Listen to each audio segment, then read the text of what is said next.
Why is every crypto company so incompetent? Yesterday, we got a perfect example. Yesterday morning, hackers pulled off the second biggest heist in Solana history. After taking control of Solana's biggest perps protocol, they stole over $300 million. But during their hack, they did something unexpected. They converted directly into USDC. Hundreds of millions of dollars were swapped into the USDC asset. But USDC is centrally controlled by a company called Circle. And Circle has the ability to freeze the asset in any wallet at any time. The hack went on for over 6 hours. There were hundreds of transactions and millions of dollars were stolen. Hackers moved almost everything from USDC into Ethereum. But the whole time, there was no freeze and no stop on any of the stolen funds. This is despite the fact that the protocol that got hacked reached out to everyone that could help, presumably also USDC. But it gets weirder. Zach XBT, one of the biggest investigators in crypto, recently published a story about how a few days ago, Circle did freeze almost 16 separate business accounts. All of these accounts were frozen even though they were represented by actual active legitimate businesses because of a civil lawsuit that was filed. But the civil lawsuit isn't even public. It's totally sealed, so we don't even know why they froze the assets. They just arbitrarily decided to freeze these entire companies' wallets without any transparency or communication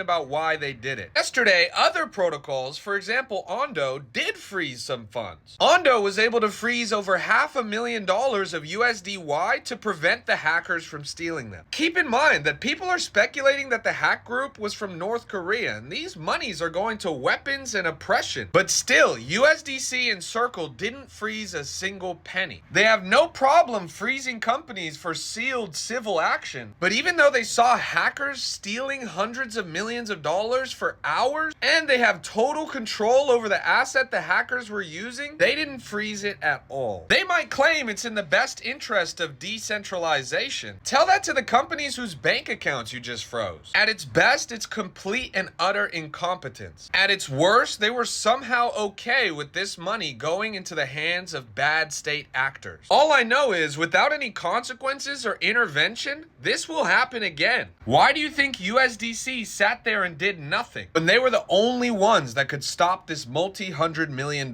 crime?